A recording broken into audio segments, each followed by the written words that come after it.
Selamat pagi teman-teman semuanya. Gimana kabarnya hari ini? Alhamdulillah baik ya. Baik, hari ini kita ketemu lagi ya di pertemuan ke-7.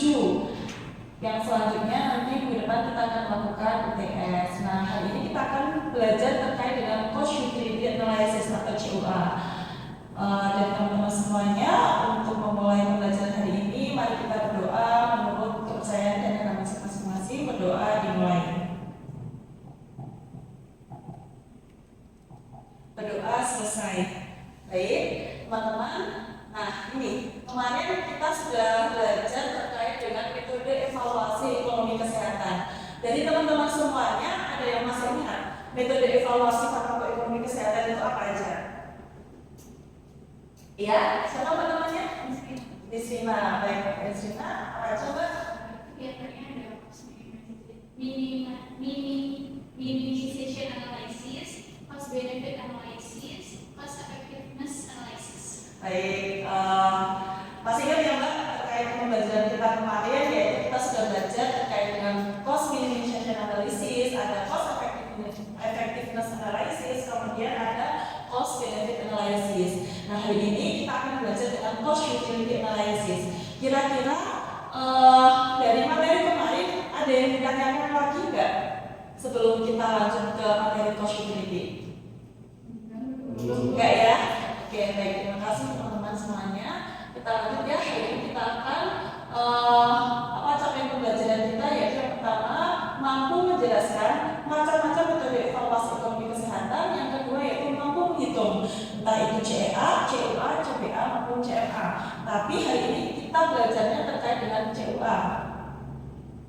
Nah, nanti dengan kita belajar farmakoekonomi kesehatan, nanti diharapkan teman-teman yang berminat di bidang farmakoekonomi nanti bisa bekerja di mungkin di lembaga HTA, Health Technology Assessment ya, terkait dengan farmakoekonomi, kemudian bisa menjadi konsultan farmakoekonomi, bisa bekerja di BPJS Kesehatan, dan juga bisa bekerja di Kementerian Kesehatan. Di sini ada nggak yang minat farmakoekonomi? Wah, banyak banget ya.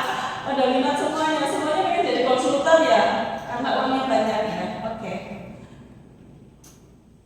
Nah, teman-teman kalau bisa lihat gambar ini, kira-kira apa yang teman-teman pikirkan? Sedang melihat sesuatu. Ada lagi yang tahu? Apa kira-kira? Dia menunjukkan pandangannya dari sinar matahari itu, padahal punya kacamata hitam sama topi. Oke. Terima kasih Mbak Ani. Nggak efektif ya.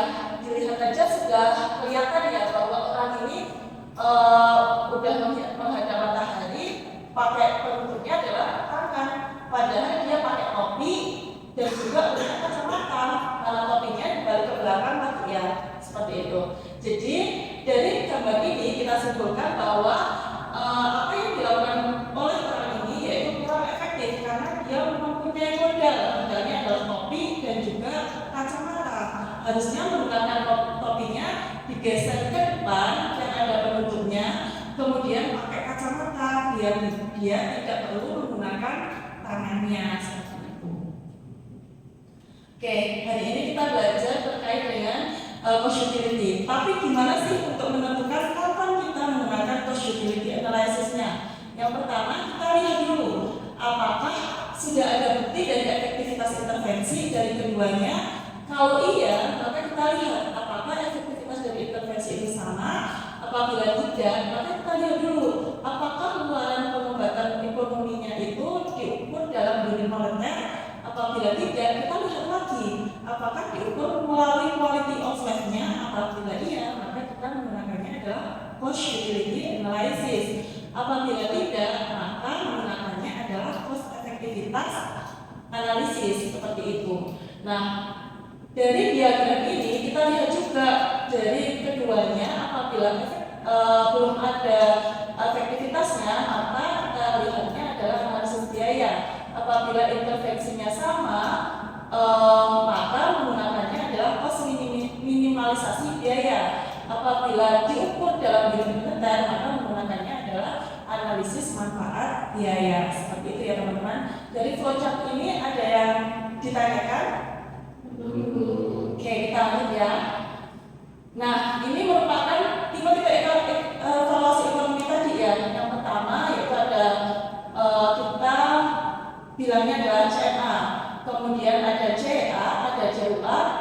dan CBA. Nah, semuanya ini diukurnya melalui unit moneter atau biaya. Tetapi kita juga harus melihat si efektivitasnya. Kalau efektivitasnya dari misal cost minimalisasi biaya, ini dilihatnya adalah efektivitasnya sama. Jadi kita tinggal melihat biaya mana, intervensi mana yang biayanya lebih rendah, seperti itu. Kemudian untuk efektivitas biaya kita lihatnya adalah dari segi klinisnya. Klinis mana yang dia itu lebih baik dengan biaya yang lebih rendah, seperti itu. Kemudian contohnya ada misal perbandingan antara obat nyeri pakai paracetamol dan juga pakainya adalah asam mefenamat. Nah, kita lihat harga paracetamol berapa, harga asam mefenamat berapa. Kemudian kita lihat untuk mengobati nyerinya, efektivitasnya yang lebih baik yang mana. Itu kita pakainya adalah CA, contohnya seperti itu. Kemudian kita utilisasi biaya. Hampir sama dengan efektivitas, tetapi efektivitasnya kita lihat dari kuesioner quality of life-nya, seperti itu. Kemudian ada analisis manfaat biaya. Nah, analisis manfaat biaya ini kita evaluasinya, efektivitasnya dievaluasi dalam unit moneter. Kita hasilnya yaitu rasio manfaat biaya. Contohnya ada perbandingan vaksin, seperti itu. Jadi contohnya untuk cost benefit ini adalah program-program pemerintah yang ingin memberikan manfaat kepada masyarakat, seperti itu. Kemudian selanjutnya kita akan belajar terkait dengan quality adjusted life year. Jadi quality adjusted life year ini kita melihat dari segi ukuran utilitas yang diperoleh seseorang ketika mendapatkan intervensi itu, berapa lama sih dia bisa menikmati kondisi kesehatan tertentu sepanjang waktu hidupnya, seperti itu. Kemudian cara menghitungnya yaitu ketika kita mengalihkan antara kuantitas dan juga kualitas. Kuantitasnya dilihat dari segi waktu, berapa lamanya tadi. Kemudian kualitasnya itu dilihat dari segi quality of life-nya. Sampai sini paham? Paham, oke. Dan juga pada quality adjusted life year ini tidak mempertimbangkan antara dia usianya berapa, jenis kelaminnya apa, kemudian rasnya apa, karakteristiknya apa. Jadi kita tidak mempertimbangkan itu semua. Yang kita pertimbangkan adalah kuantitas sama kualitas saja, cukup di situ untuk si efektivitasnya. Sampai sini ada yang tanyakan dulu? Belum. Ini materinya tidak berat ya, jadi jangan takut ya. Masih semangat? Oke. Nah, ini kita belajar terkait sama perhitungannya dulu. Nah, ini contoh seseorang yang menikmati kondisi kesehatan sempurna selama 1 tahun itu setara dengan 1 kuali. Gimana sih menentukan 1 kualinya? Yaitu ini ya, kita lihat diagramnya. Diagramnya itu ini quality of life-nya adalah 1. Kemudian ini quantity of life-nya adalah 1. Kemudian ini merupakan quality of life-nya. Ternyata dia juga full health. Full itu berarti keadaan sempurna. Kalau 0 itu keadaan meninggal dunia, seperti itu. Jadi dengan menggunakan treatment itu dia merasa bahwa kesehatannya itu sempurna. Boleh walaupun dia sakit. Jadi kita hitungnya sebagai 1 kuali. Ada lagi 1 orang yang menikmati 50% dari kondisi kesehatan sempurna selama 2 tahun. Kita hitungnya dari sini. Ini berarti kuantitinya dengan menggunakan treatment B, misal dia hidupnya adalah 2 tahun, tetapi dia merasa menggunakan treatment B, yaitu hidupnya dengan sakitnya adalah cuma setengah.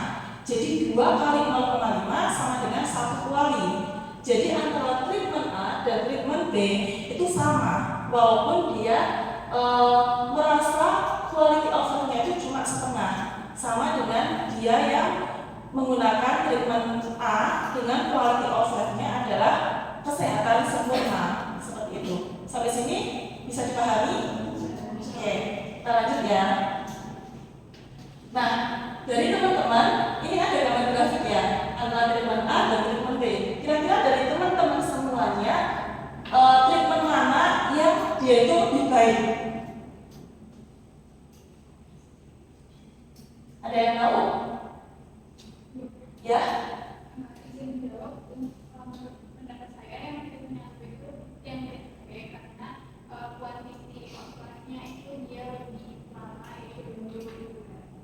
Ya, terima kasih Mbak Isrina. Mbak Isrina yang namanya?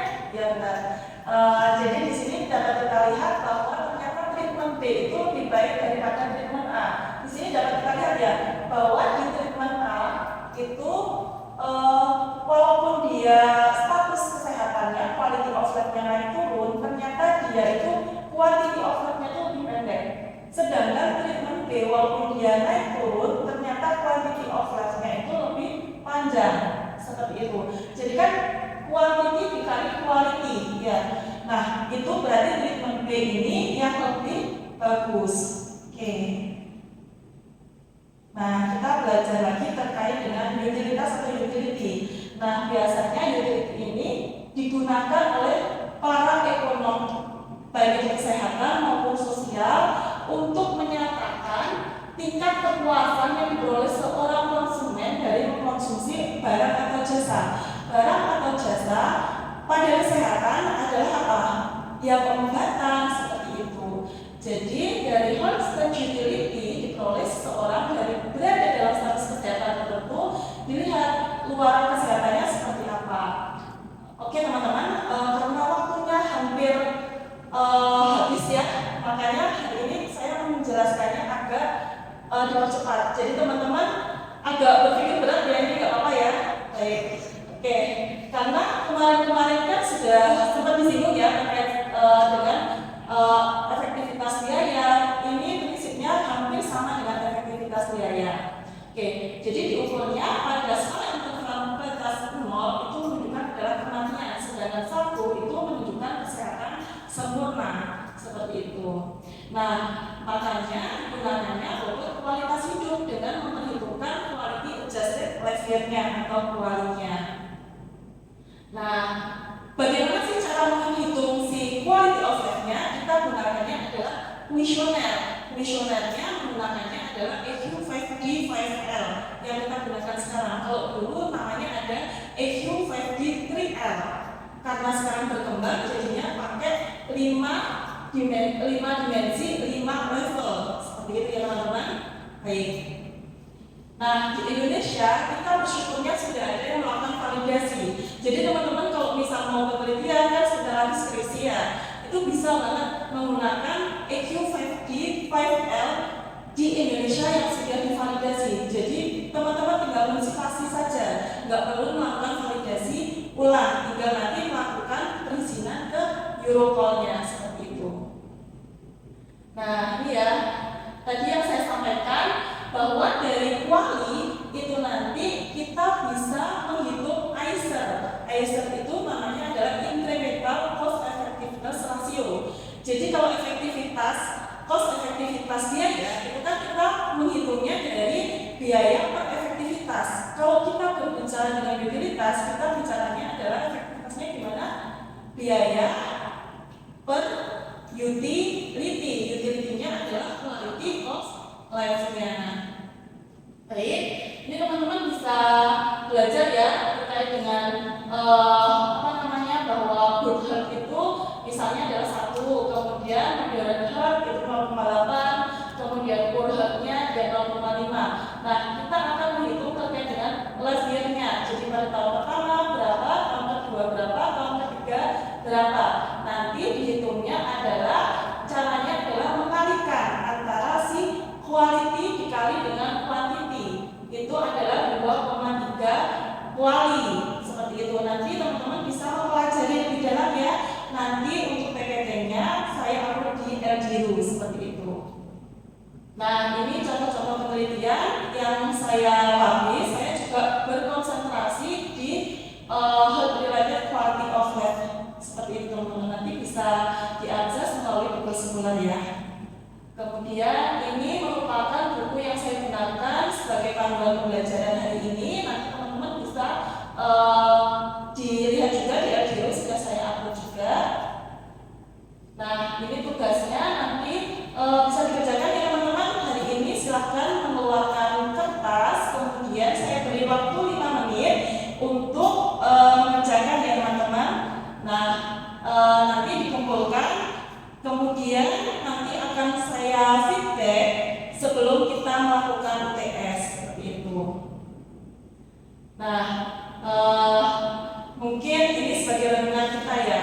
Jadi dari gambar ini bisa dilihat ya, tulisannya adalah more is not always better. Apa artinya? Apa? Ya, berlebihan itu tidak baik. Tapi intinya di sini kalau kita makroekonomi adalah sesuatu yang lebih itu belum tentu baik, seperti itu. Itu teman-teman ya. Baik. Mungkin adalah yang mau angkat tangan untuk kesimpulan kuliah kita hari ini. Ada yang bisa menyimpulkan?